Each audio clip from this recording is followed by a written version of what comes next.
Una noche regresaba yo al puerto con Giacomo Crispi y Antonello. Las naves fondeadas componían un espectáculo mágico, balanceándose suavemente con las farolas encendidas en sus mástiles. Desaparecía el mar, bajo el entrecruzamiento de mascarones, de palos, de cordajes, de velas, bajo el parpadeo de los fuegos que se confundían con la temblorosa luminaria estelar, de modo que era imposible medir dónde empezaba y dónde terminaba el firmamento nocturno.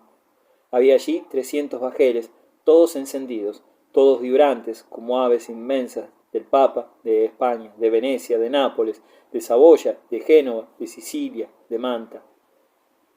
Casi 80.000 soldados se agolpaban en la dársena, en las tabernas y en los figones, en los lupanares y en las calles, que resonaban con el estrépito. Se topaba con ellos doquier y no disimulaban su inquietud, reñían por cualquier cosa, pese a las severas prohibiciones de los duros y a los duros castigos. Más o menos donde se encuentra hoy la estatua de don Juan de Austria, frente a la iglesia normanda de la Nunziata dei Catalani, caímos sobre una pandilla de genoveses beodos, enzarzados en una disputa incoherente con varios sicilianos. El duque de Naxos quiso intervenir y separarlos. Nunca lo hiciera. Los contendientes frenéticos, por efecto del vino, no reconocieron nuestra caridad, ni tiempo nos dejaron de declarar quiénes éramos. Se nos arrojaron encima, repentinamente solidarios y desentendidos de la querella inicial, y antes de que desenvaináramos de una estocada tendieron a Crispi y a mí me alcanzaron con un garrote en el hombro, en el sitio mismo que el leopardo desgarró con sus zarpas agudas. Reabrióse la herida y me desvanecí, mientras Antonello chillaba como condenado y los miserables tambaleantes abandonaban el campo de su fechoría. Cuando recuperé el sentido me hallé en mi cámara, entre el de Naxos ya repuesto, pues lo suyo había sido leve, gracias a la protección de la cota, los dos Orsini, Antonello, que seguía gimoteando, y Samuel Luna, que vigilaba la puerta, firme y sólido para impedir el acceso de los intrusos. Me moví un poco y fue como si me hubieran hundido una daga en el hombro izquierdo. Lancé un grito. «Sosiégate, amigo mío», dijo por lo bajo Giacomo Crispi. «Esto pasará. Con tanto infortunio hemos tenido suerte. Se la debemos a este caballero». De la penumbra del habitáculo emergió la fina cara aguileña de un joven, cuyo nombre pronunció el duque sin que yo lo captara en mi turbación sufriente, pues vino embarullado dentro de un aluvión de palabras que describían la intromisión oportuna del extranjero y la forma en que, atraído por las voces de Antonello y del propio Crispi, que ya había vuelto en sí, me había recogido y me había llevado en brazos hasta la nave. Era un español, paje del cardenal Julio Acquaviva. Me forcé por expresarle mi reconocimiento, pero no lo toleró el muchacho, que con tono vivaz respondió a las preguntas formuladas por quienes me rodeaban. Lo oí confusamente, tanto me entorpecía el largo desmayo. Hablaba de cómo había trabado relación con el cardenal en Madrid, en ocasión de la embajada que presidió ante Felipe II, para significarle el pesar de Pío V por la muerte de su hijo, don Carlos, y de cómo lo había acompañado luego a Roma en su séquito. El cardenal, yo lo conocí en casa de su padre, el duque de Atri, y conversé con él después en la de mi suegro Farnese. Se destacaba por su cultura, y el paje, nos lo confesó sonriendo, también había hecho ensayos poéticos y hasta compuso una elegía con motivo del fallecimiento de doña Isabel de Valois, tercera esposa del rey. Luego, solicitado por el oficio de las armas, más acorde con su ánimo que el ajetreo del palacio, se incorporó a la compañía del capitán Diego de Urbina, de guarnición en Italia, y separada de su tercio que prestó, se le reunió. Viajaba con él a bordo de la Marquesa. La presencia de mi desconocido Salvador me infundió nuevo brío.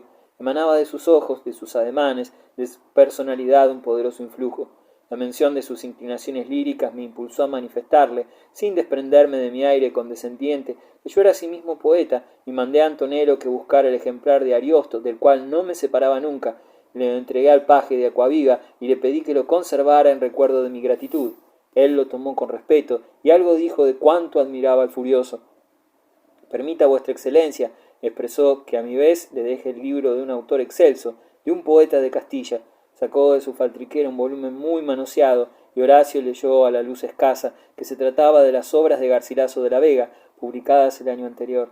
Añadió el huésped que me interesarían especialmente por la influencia que sobre él había ejercido Petrarca y San Nazaro, que estimuló Andrés Navajero, embajador de la señoría de Venecia, cuando le sugirió a Garcilaso en Granada la posibilidad de utilizar los metros italianos en su lengua.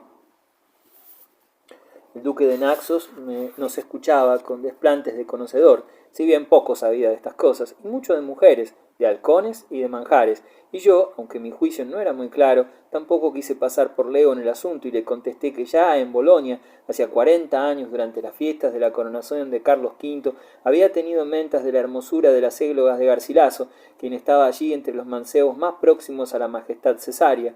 El cardenal Bembo lo había elogiado fervorosamente y Bernardo Tasso fue su amigo en Nápoles.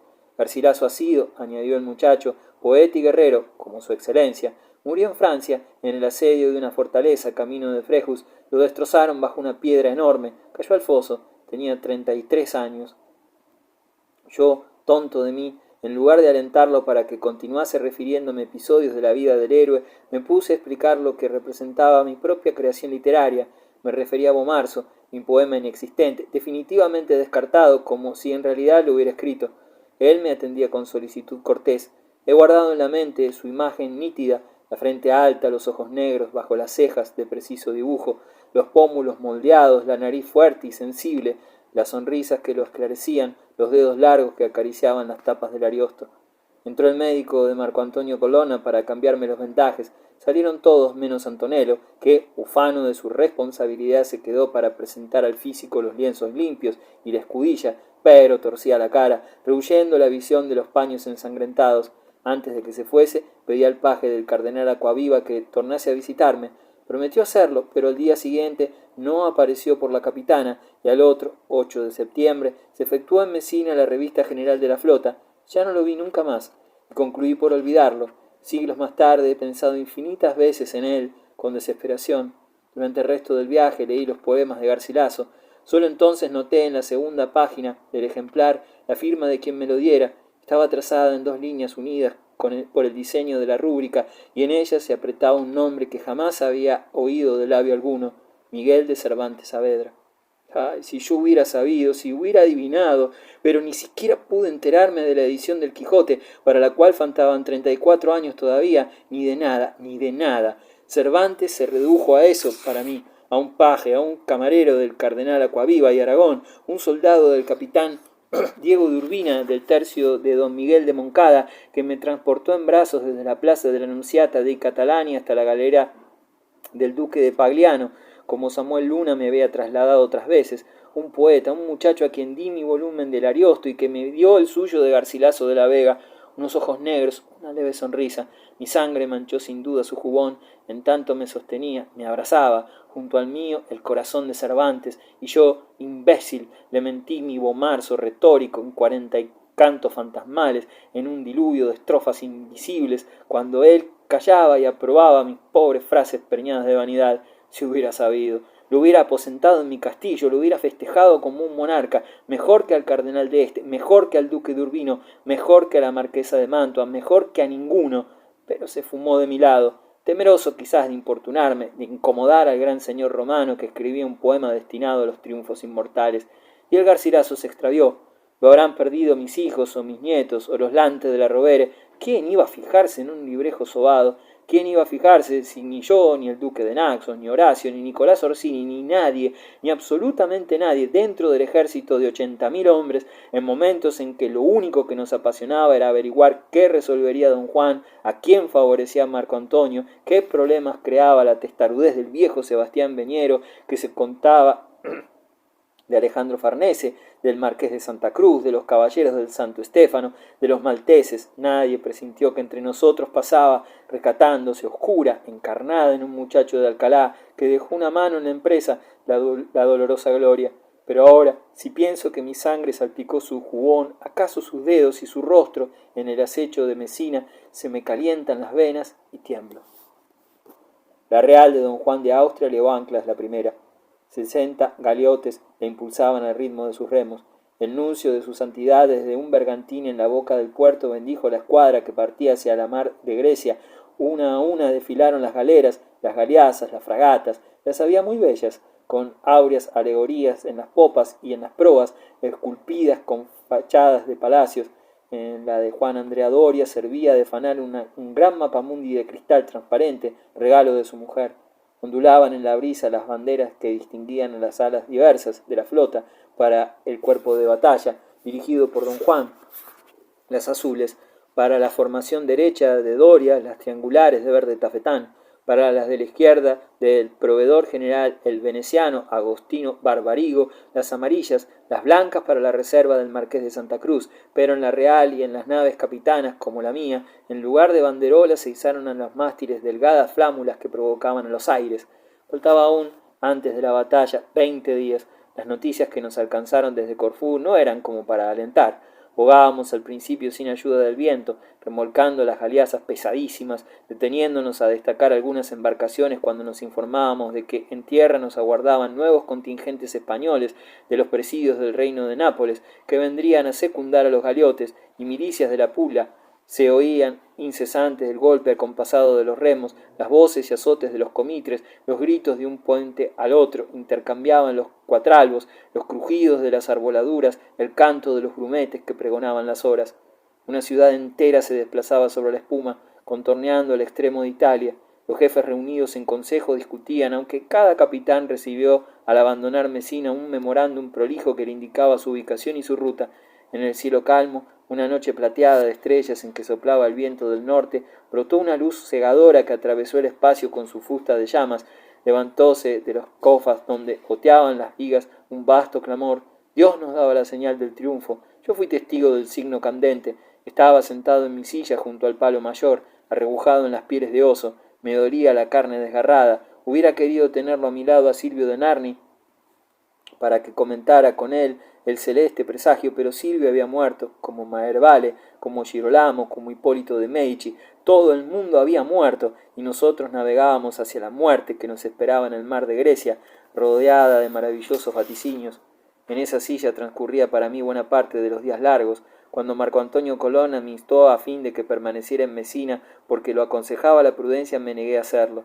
Estériles fueron también los reclamos del duque de Bracciano, de Horacio, de Nicolás y Colonna, a quien se le sometían de continuo graves problemas. Se desentendió del asunto. No podía malgastar su tiempo acalorándose por un jorobado tenaz, a quien ya le había concedido que llevara consigo su paje negro. De modo que, con Antonello a un costado, listo para plegarse a cualquier capricho que se le antojase a mi invalidez, arropado en las tibias pieles, dejé andar las semanas. Leía a Garcilaso de la Vega en el ejemplar de Cervantes, como antes había releído el Ariosto en Metz, y pensaba mucho. Puesto que no podía guerrear, lo vería guerrear a Horacio, guerrearía por medio de él, a través de él. La memoria de aquel viaje se confunde para mí con la de Garcilaso. Hoy mismo, a medida que lo recuerdo, me resulta imposible separar de mi ánimo tres imágenes que se superponen y se amalgaman hasta constituir una sola, la de Garcilaso, la de Horacio Orsini y la propia mía. El duque de Naxos había averiguado, para divertirme y distraerse de sus preocupaciones, algunas noticias acerca del poeta español, de quien yo, en verdad, sabía muy poco. Había en la capitana quienes lo habían tratado en Nápoles, los años de su destierro en la corte del virrey Villafranca, o en la conquista de Túnez por el emperador, o en el asedio de los florentinos, o durante sus embajadas ante Andrea Doria y ante don Antonio de Leiva. Aquellas referencias completaron lo que sus versos me sugerían. Casado con doña Elena de Zúñiga, había amado toda su vida a otra mujer, Isabel de Freire. La había elevado en sus poemas hasta un ideal de perfección, persiguiéndola, requiriéndola, y cuando por fin a las cansadas la poseyó una sola vez, resolvió no verla nunca más. Isabel vivía eterna en sus églogas, el dulce lamentar de los pastores que cantaban los desengaños del amor, buscaba únicamente expresar el desconsuelo de Garcilaso, quemado en los fuegos de Isabel. Un amor así, tan pujante, era como el viento que impulsaba nuestros navíos. La poesía se hinchaba en su influjo como un velamen. ¿No amaría yo a Bomarzo como debía? ¿Era por eso que mi poema carecía de vigor y se derrumbaba? No, a Bomarzo lo amaba por encima de todo, lo evocaba continuamente. Lo lejos, los ojos se me iban sobre las tensas velas rotundas, descubriendo en ellas las formas y las rocas de mi parque ancestral.